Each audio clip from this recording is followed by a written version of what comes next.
আমি আমার ঘরে শান্তিতে ঘুমাচ্ছিলাম। হঠাৎ কিছু শব্দ শুনে ঘুম ভেঙে গেল। আমি হতবাক হয়ে উঠলাম, কারণ আমি নিজেও একজন বিবাহিত নারী। তাই আমি দ্রুত বুঝতে পারলাম এই শব্দগুলো কিসের। কিন্তু আশ্চর্য হয়ে ভাবতে লাগলাম, এই বাড়িতে এমন কি হতে পারে যে এমন শব্দ বের হচ্ছে। কোনো রকমভাবে আমি ওই শব্দের উৎসের দিকে এগিয়ে গেলাম এবং যা দেখলাম তা আমাকে আরও হতবাক করে দিল। শব্দগুলো আসছিল সেই ঘর থেকে, যা ছিল আমার বিধবা বৌদির ঘরে। আমি মনে করলাম হয়তো আমি ঘুমের মধ্যে আছি, কিন্তু এই শব্দ তো আমার বৌদিরই। আমি আতঙ্কে আমার বুক চেপে ধরলাম। এটা কি হচ্ছে? আমি ঘরের দরজার পাশে গিয়ে কান পেতে শুনতে লাগলাম। আমার শরীর শিহুরে উঠল। তারপর আমি দেখলাম জানালাটা খোলা। সাহস হলো না, তবে জানালার পাশে গিয়ে যা দেখলাম, যেন আমার পায়ের নিচের থেকে মাটি সরে গেল। আমার বৌদি ঘরে একা নয়, সেখানে তো 3 জন যুবক ছেলে। আমার স্বামী সারাদিন বাড়ির বাইরে থাকে, আর আমি বাড়িতে একা। আমার বৌদি ছিলেন অত্যন্ত সুন্দরী এবং যুবতী, কারণ তিনি ছিলেন দাদার দ্বিতীয় স্ত্রী। দাদাই এর আগে একজন বৃদ্ধ মহিলাকে বিয়ে করেছিলেন, কিন্তু তিনি মারা যাওয়ার পর দাদা এই যুবতী মেয়েকে বিয়ে করে ঘরে নিয়ে আসে। তখন সবাই অবাক হয়ে গেল। সবাই বলতো নিজের মেয়ের বয়সী মেয়েকে বিয়ে করে এনেছে। দাদার চলার শক্তিও নেই, কিভাবে এমন মেয়ে বিয়ে করলো, আর এত সুন্দর মেয়েকে কিভাবে সুখী রাখবে। কিন্তু আমরা দেখছিলাম দাদা যেন আবার তরুণ হয়ে উঠেছেন। তিনি তার সাদা চুল রং করতে শুরু করলেন, তরুণদের মতো পোশাক পরতে লাগলেন। শুধু তাই নয়, তার মধ্যে হঠাৎ শক্তি যেন এসে গেল। আমার মা বলতেন, মেয়েরা মুখে বললেই বয়স্ক পুরুষও তরুণ হয়ে যায়। তখন আমি ছোট ছিলাম, এসবের কিছু বুঝতাম না, কিন্তু এখন আমি নিজেও একজন বিবাহিত নারী, তাই মায়ের কথা বুঝতে পারি। মনে মনে দাদাকে নিয়ে হাসতাম। দেখো তো, বয়স বাড়লেও কী সব করছে। আমার স্বামীও বলতেন, ওদের জীবন, ওরা সুখী থাকুক, এতে তোমার কি। আমি বলতাম, আপনিও ওদের পক্ষেই কথা বলছেন, কারণ আপনারাও তো একই পরিবারের সদস্য। আমার বৌদির নাম ছিল মোহিনী। তিনি খুবই সুন্দরী ছিলেন, পাতলা কোমর এবং সবসময় শাড়ি কোমরের নিচে বাঁধতেন, তাই তাকে খুবই আকর্ষণীয় লাগতো।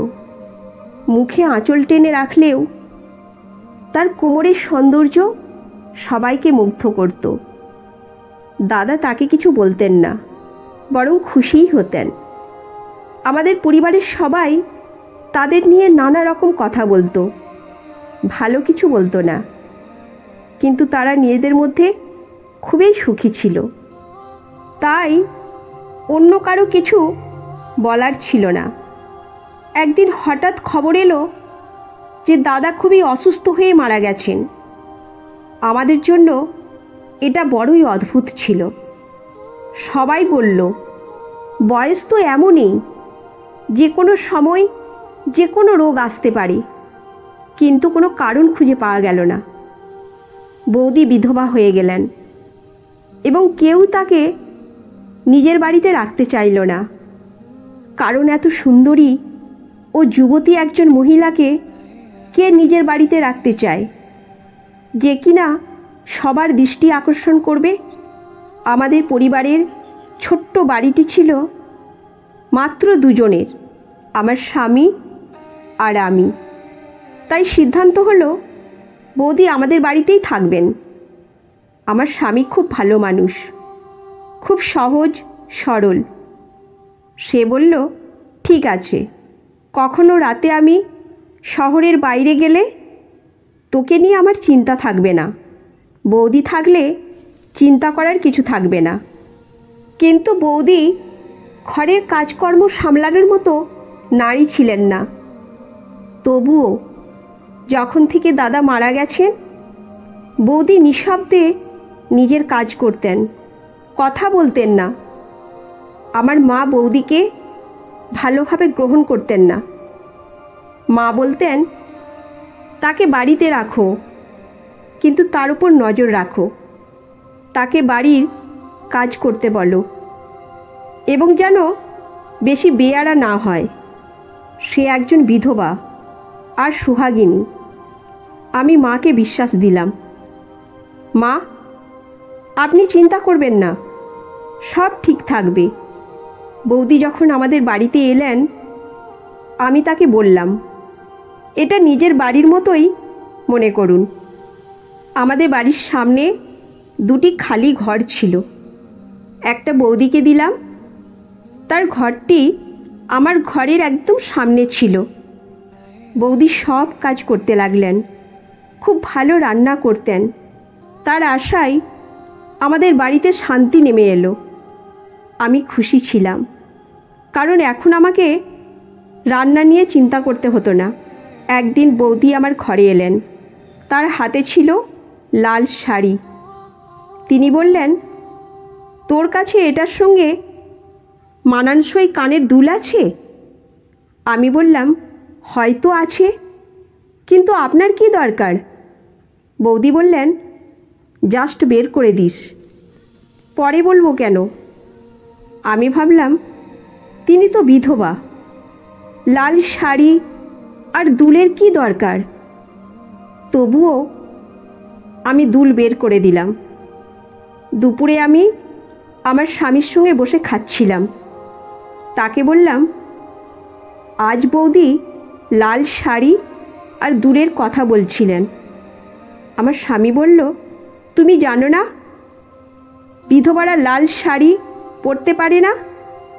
আমি বললাম, আমার কি দোষ? উনি যে খুবই খুশি, এটাও তো একটা আশীর্বাদ। রাত বাড়ল, আমি গভীর ঘুমে ডুবে গেলাম। সকালে আমার মা বললেন, রাতে তোকে ফোন করছিলাম, তুই ফোনেই তুলিসনি। আমি বললাম, ফোন তো আমার বালিশের পাশে ছিল, বাজলে নিশ্চয়ই শুনতে পেতাম। মা বললেন, একা থাকিস আর ঘুমিয়ে থাকিস, বাড়িতে যুবতী বিধবা রয়েছে। আমি মাকে বললাম, মা, চিন্তা করবেন না, বৌদি খুবই চুপচাপ হয়ে গেছেন দাদার মৃত্যুর পর থেকে।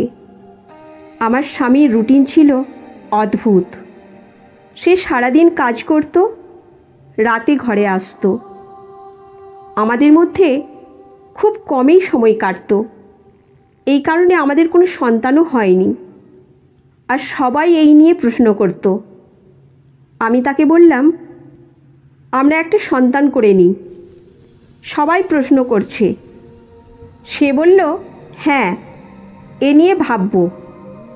আমি বললাম, ভাবা কি? বিয়ের পর তো সন্তানই হয়নি। কিন্তু আমার কথায় তার কোনো প্রতিক্রিয়া হলো না। আমি খুব অবাক হলাম। আগে তো সে একটু ইশারাতেই আমার পিছে ঘুরতো, এখন কি হলো? সে বলল, আমরা কিছু চিন্তা ভাবনা করব এ নিয়ে। পরের দিন বৌদিকে একটি অদ্ভুত কাজ করতে দেখলাম। আমি সাধারণত তার ঘরে যেতাম না, কারণ সেখানে আমার কোনো কাজ ছিল না। তবে আজ কোনো কারণে গিয়ে দেখলাম বৌদি লাল শাড়ি পরে আছেন, কানে দুল ঝুলছে। আমি বললাম, আপনি কি করছেন? আপনি তো বিধবা। বৌদি বললেন, বিধবার কি মন নেই?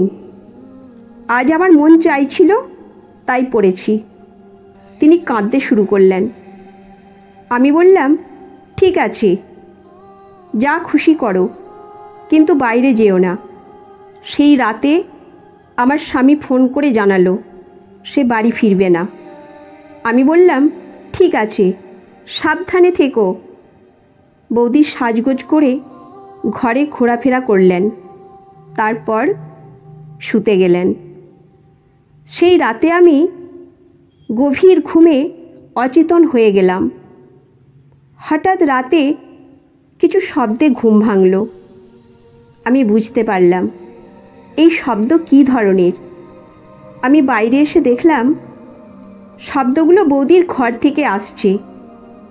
আমি অবাক হলাম, কি হচ্ছে? বৌদি তো ঘরে একা, তবে শব্দগুলো কিভাবে আসছে? আমি এগিয়ে গিয়ে দেখলাম দরজাটা ভেতর থেকে বন্ধ। রাতের অন্ধকারে ঘর থেকে আসা অদ্ভুত শব্দগুলো আমার মনে বেশ চিন্তার কারণ হয়ে দাঁড়িয়েছিল। বৌদি মোহিনী, যিনি বিধবা হওয়ার পরেও নতুন করে জীবন শুরু করছেন, তার জীবন নিয়ে জানার তীব্র আগ্রহ আমাকে কাবু করে ফেলেছিল। আমি ধীরে ধীরে দরজার কাছে গিয়ে দাঁড়িয়ে শুনছিলাম, আর সাহস করে শব্দের উৎসের দিকে যেতে পারছিলাম না। শব্দের উৎস জানালার দিকে ইঙ্গিত করছিল, তাই আমি খুব সতর্কভাবে জানালার কাছে গেলাম। জানালা খোলা ছিল, আর বাইরে থেকে অল্প আলো আসছিল। আমি একটু ঝুঁকে দেখি, তখন আমার চোখের সামনে দৃশ্যটা স্পষ্ট হয়ে উঠল। বৌদি মোহিনী লাল শাড়ি ও কানের দুল পরে খুবই আকর্ষণীয় লাগছিল। তার চোখে অদ্ভুত এক আগ্রহ এবং উন্মাদনা ছিল। তিনি কারোর সঙ্গে কথা বলছিলেন, যার কণ্ঠ আমি শুনতে পাচ্ছিলাম না, কিন্তু সুরটা কিছুটা পরিচিত মনে হচ্ছিল।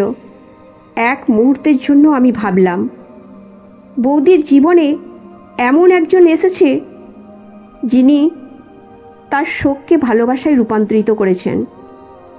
আমি আর চিন্তা করলাম না, বরং কেমন করে তার জীবনে সুখ ফিরিয়ে আনা যেতে পারে সেটার উপর মনোযোগ দিলাম। বৌদি তার সাজগোজে মোহিত হয়ে উজ্জ্বল চোখে কথা বলছিলেন, আর মাঝে মাঝে হেসে উঠছিলেন। সেই হাসি ও উচ্ছ্বাস নতুন সূর্যের আগমনের চিহ্ন ছিল। রাত গভীর হয়ে এলো, আর আমি শান্তভাবে ঘুমিয়ে পড়লাম। আমার মনে এক অদ্ভুত শান্তি বিরাজ করছিল। আমি প্রার্থনা করলাম, বৌদি তার নতুন জীবন নিয়ে সুখী থাকুক। মনে মনে ভাবলাম, পৃথিবীতে এমন কিছু থাকে যা আমাদের অজানা হলেও তা আমাদের জীবনের রং মেলে দেয়। রাতের আকাশে তারার ঝলক আর বৌদির হাসির সুর আমাকে গভীর প্রশান্তি এনে দিল।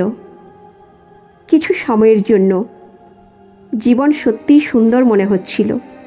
এই গল্পটি আমাদের শেখায় যে পারিবারিক সম্পর্কের মধ্যে ভুল বোঝাবুঝি থাকা একটি স্বাভাবিক বিষয়, কিন্তু সেগুলো সমাধান করা অত্যন্ত গুরুত্বপূর্ণ। সম্পর্কের মধ্যে শান্তি ও স্থিতিশীলতা বজায় রাখতে হলে ভুল বোঝাবুঝি দূর করা এবং সঠিকভাবে সমাধান করা একান্তই প্রয়োজন। পারস্পরিক সম্মান, ভালোবাসা এবং সৎ যোগাযোগের মাধ্যমেই সম্পর্ককে মজবুত করা সম্ভব।